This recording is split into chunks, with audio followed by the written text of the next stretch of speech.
understand that the derivatives complex is probably at least 4 times the size of all the assets on planet Earth. So it's truly the tail wagging the dog. Everything was financialized, and that whole thing is going to unwind. And when we can talk about the unwinding, uh, if you want, regarding the Japanese carry trade. That's unwinding before our eyes. Monaco 64, home of alternative economics and contrarian views. Well, today I have the pleasure of speaking with Bill Holter. And I was telling Bill before we started that I followed him for a very long time, probably since 2007. That's when he started writing for GATA and Bill Murphy, the people who have been trying to expose the manipulation of the precious metals since 1999. And for some reason, I haven't had Bill on before. So, Bill, great to have you on. Thank you for having me, Mario.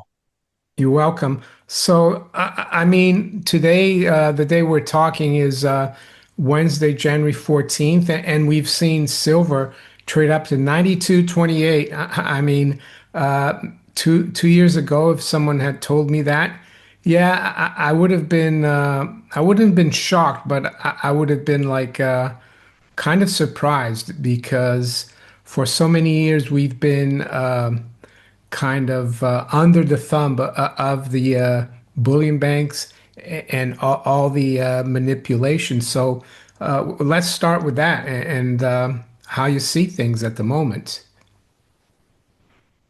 Yeah, the action in silver over the last 3, 4 months, the move, up to hit 50 through 60, 70, 80, 90.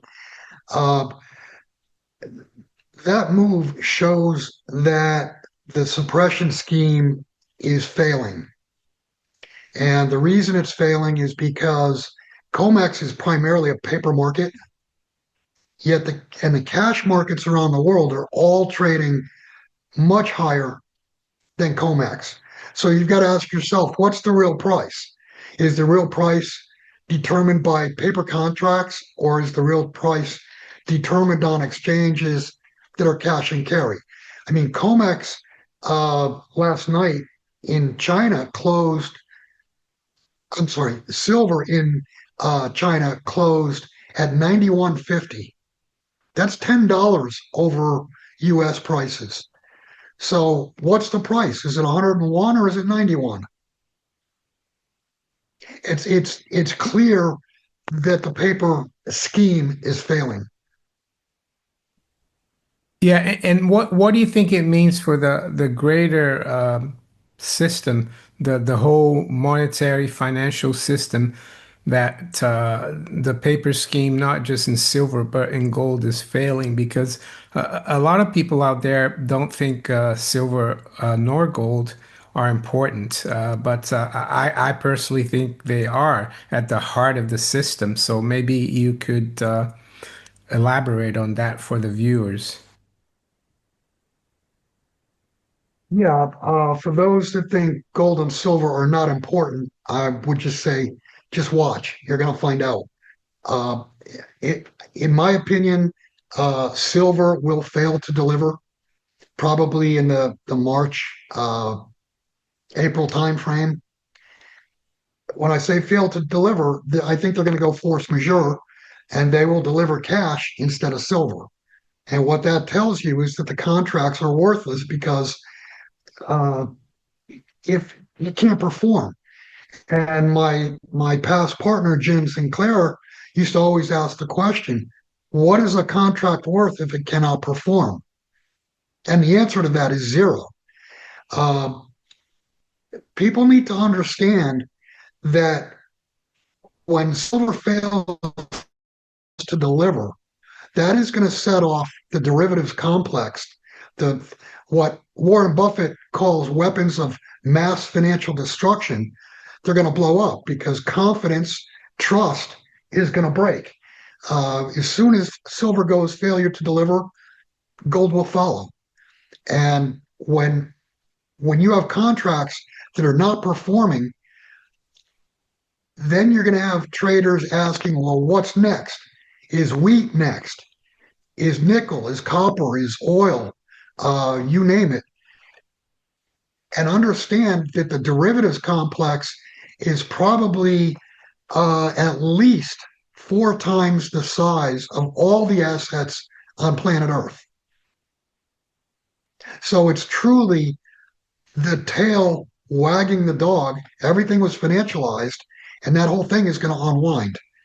And when we can talk about the unwinding, uh, if you want, regarding the Japanese carry trade. That's unwinding before our eyes.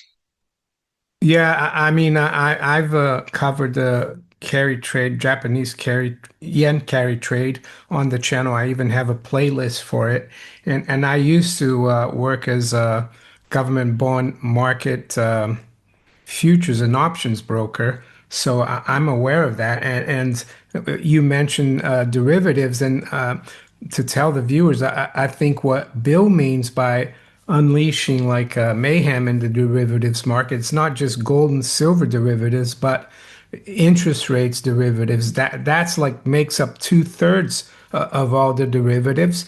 And the notional amount, we don't even know what it is, Bill. It's probably over a quadrillion or 1,000 trillion.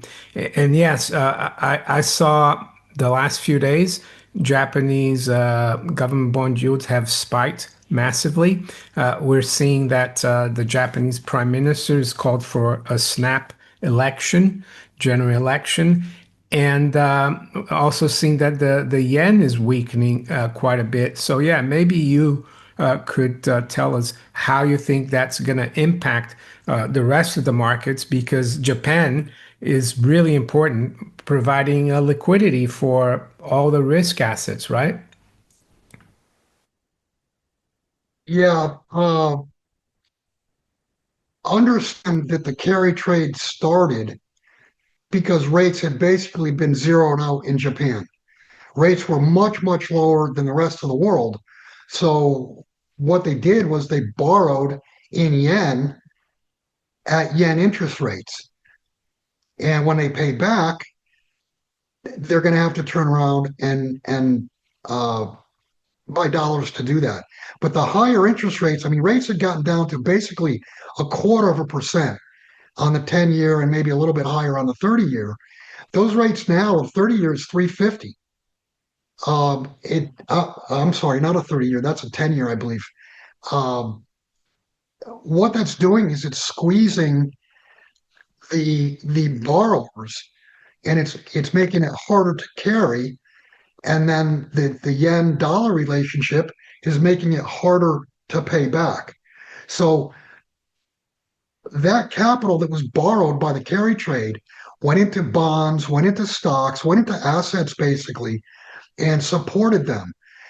As far as gold and silver are concerned, some of that carry trade money has been used to suppress the price of gold and silver on the paper markets. So understand that once the carry trade busts, then the bid under traditional assets, stocks and bonds, is going to it will falter. And the way they have to close the position out there is to sell. The way they have to close the positions out in gold and silver, they have to buy because they've already sold. So that is impetus for much, much higher prices. And only the Lord knows where things are going to settle out once the dust from the paper markets burning up clears. Yeah, and how do you think the de-dollarization narrative, or not narrative, but it's actually happening? I saw that not Chinese treasury holdings, for example, it's dropped from about 1 trillion about 3 years ago to now just under 700 billion. How do you think that's affecting gold as well? And also, what do you think of U.S. foreign policy? I mean, it doesn't seem to change despite the new administration. They seem to be alienating the rest of the world, and I don't think that's going to help people stop de-dollarization. Right. The U.S., in order to keep the doors open on a day-to-day basis, has to borrow. We spend more. I mean, the debt is rising now by what, $5 or $6 billion every day. And the world de-dollarizing, meaning no longer participating in US Treasury auctions, means there's less buyers. Who's going to buy the treasuries that the US Treasury must sell in order to fund day-to-day operations? And the answer to that, ultimately, the buyer of last and only resort is going to be the Federal Reserve. That is, by definition, monetization. And all you have to do is look at what has happened throughout history whenever a government monetizes, their currency blows up. The problem with the dollar blowing up is that it's the world's reserve currency. Central banks all over the world hold US treasuries on their books, and that has been a core asset. Um, the the fact that foreign central banks and treasuries are turning away from US treasuries and buying gold tells you they see an event coming with the US Treasury market, some type of credit crisis, and they're unloading gold because they want that to offset the losses that they see that they're going to take in the Treasury side. Yeah, no, I agree. And I was looking today on X, and there's a post by Gary Bohm. I don't know if you know him. He's the No, founder and host of Metals and Miners. And he said the following: the final and most terrifying effect of the silver shortage, so we're switching over to silver a little bit, will be the great lockout as governments and corporations realize that silver is not just a monetary metal, but a strategic one.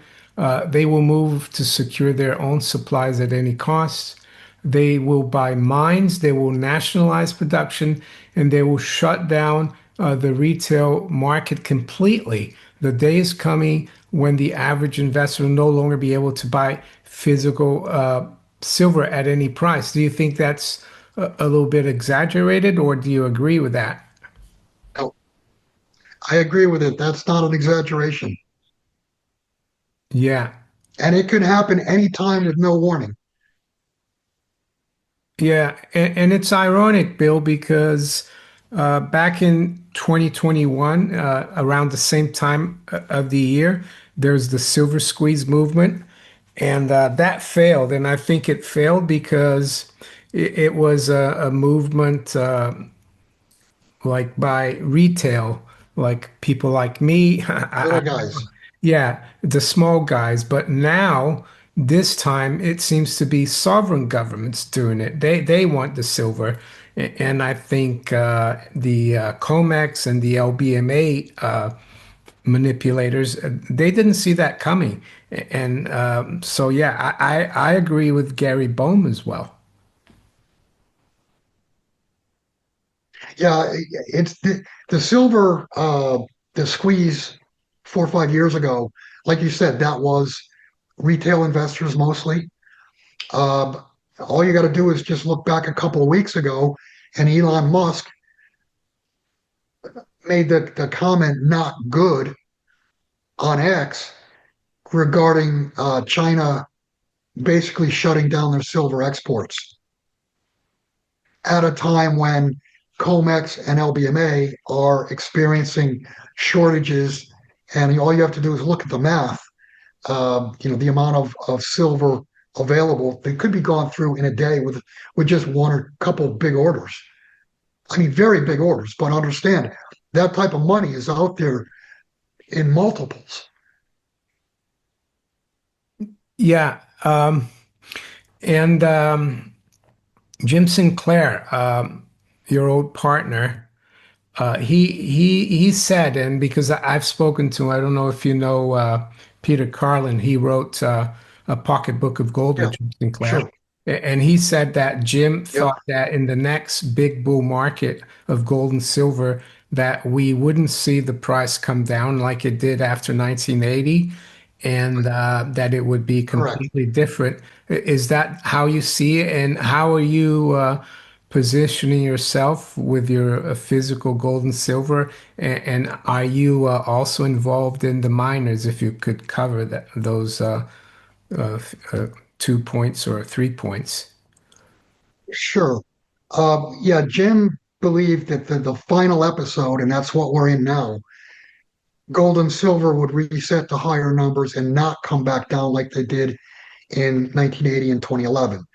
Uh, one of his one of the things he used to say, and I believe it's correct now today, that this is the rally you don't sell.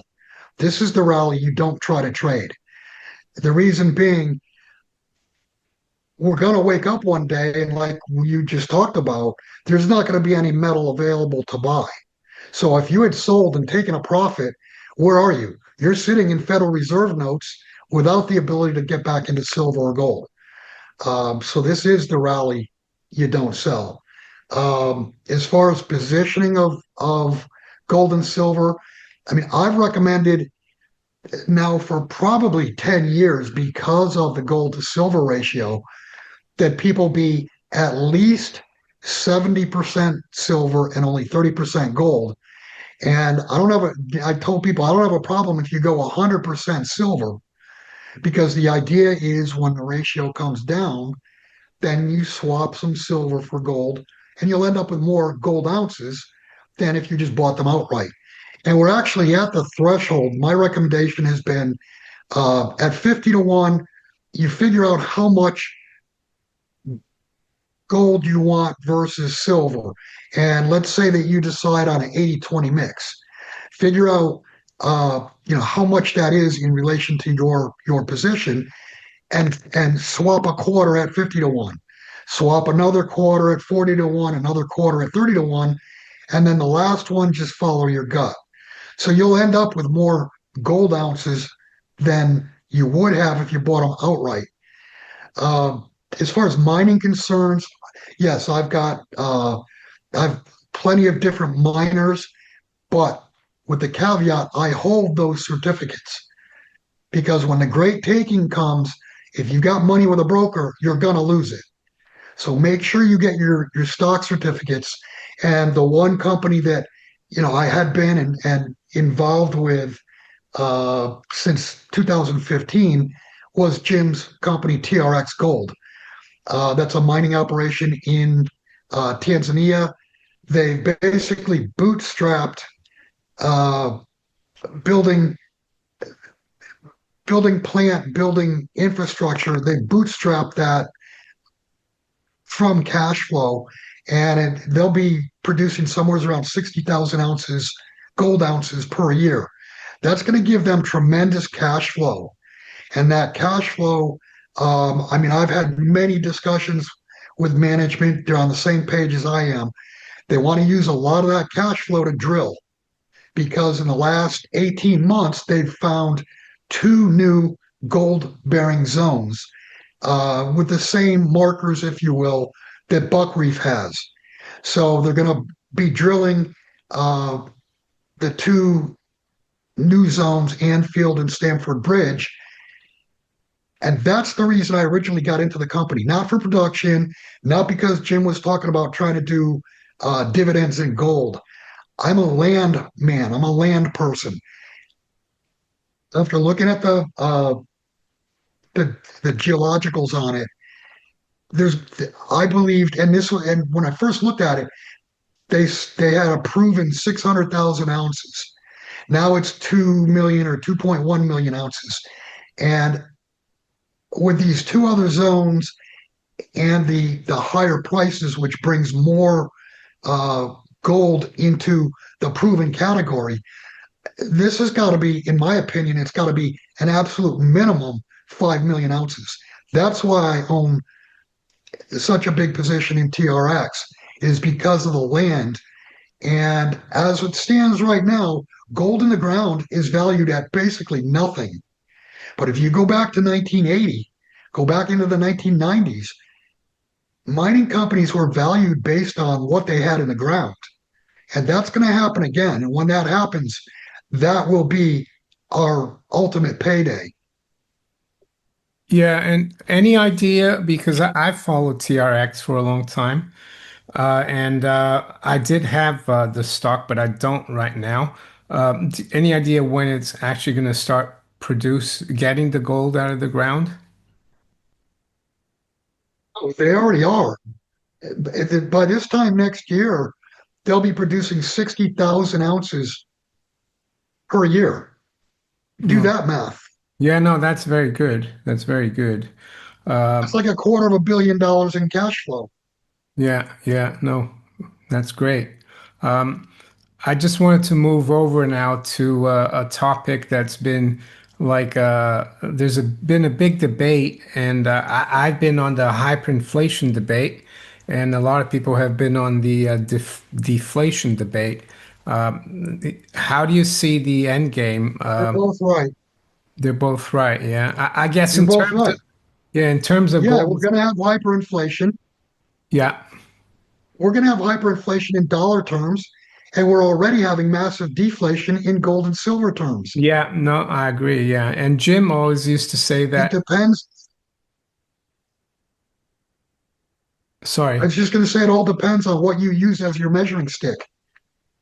Yeah, and I've been noticing that, Bill, because uh I was looking at a car and the same equivalent car 20 years ago cost like 300 ounces of gold and now it only costs 30. So that to me is a deflation. There But you have it. yeah, yeah, yeah. But So it costs more in dollars. yeah, a lot more in dollars, yeah. And I think There's that's your one. inflation. Yeah, I think that's one of the big mistakes uh, people are making. Major, investors and the general public and the mainstream is that they're looking at the stock market. They're looking, here in the UK, they're saying, oh, the FTSE broke 10,000, but they're not measuring it versus uh, gold or silver that have been measuring sticks for thousands of years. And I think they're going to lose out massively if they don't have a little bit of gold and silver. Yeah, I've written, I mean, I could go back and I'm sure dig some stuff up from 2007 when I first started writing regarding this question of inflation versus deflation.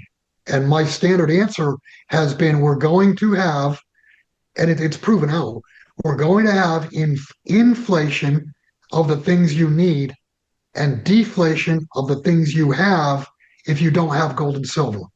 Your assets will deflate while your cost to live will inflate. Yeah, I mean it's typical of what happens in third world countries. I don't know if you know, I was born and I grew up in Brazil, and the general public had a really tough time because all the things you needed, like food, Right. shelter, and energy, was really unaffordable with the local currency. But the people Right. who were at the top and had access to dollars, they did very well. So yeah, I can see that it's already happening. I think not just here in the UK, but in the US. Even President Trump is concerned about the Right. affordability crisis, which is really a currency Yeah, debasement crisis, right? pretty much. Yeah. So yeah, we're gonna wrap up now, Bill, and just wanted to ask you, what do you think?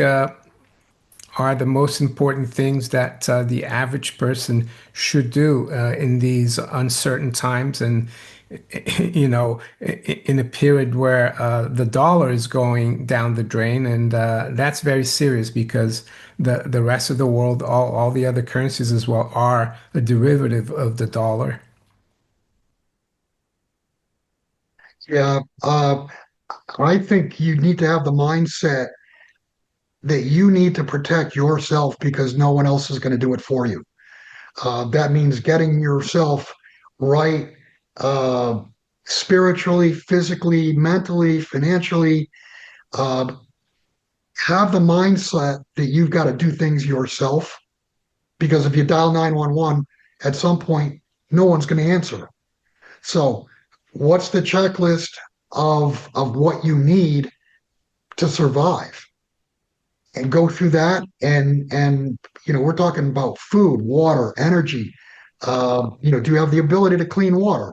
Do you have anything that can produce any electricity if the grid goes down or uh, your utility goes out of business or whatever? I mean, the whole system is going to come down. You're going to be on your own, and we don't have the skills collectively that we had 100 years ago. 100 years ago, everybody had a garden. People grew a lot of their own food. That's not the case today. I mean, people don't even go to the store once a week to buy food. They go every day or every other day to get just what they want for that day. That lifestyle is going to completely change. You also need to think about how are you going to protect your position. If you're in a city, you can't do it. If you're in a city, I would advise find a place out that's rural and move. I know a lot of people can't just do that. But understand if you're in a city, you're amongst a lot of people, and a lot of those people are going to be hungry. If you've got food, they're going to take your food. Um, on my website, there's an icon up top called Grizzly's Corner, and that's been written and put together by I call it Grizzly's Corner as the guy who writes it. I call him Grizzly Adams. He's of that mindset, can go up in the mountains with mules for 6 months at a time and come out no problem. There's some great written articles in there. There's a lot of links to products that he's used. So go to Grizzly's Corner. Yeah, there you go. Right up top, Yeah. and you got to go all the way to the top. Uh, I'm clicking here. Hold on. Is it? Yeah, I don't know why it's not, but I'm going to put a link to your website below in the description, and people can look into it. Yeah, I didn't. It should be right up at the very top, Let me bring it and back. it says Grizzly's Corner. Yeah, no, I can see it No, that's here. all right. They'll find it. It's up It's right here. up top. Yeah, Grizzly's Corner right here. Yeah. Okay, I didn't actually, to be honest, know you had the website. I'm gonna keep an eye on it from now on. And yeah, again, Bill, thank you for coming on the channel, and it was an honor to speak with you. Sure, Thank you. Take my care. pleasure.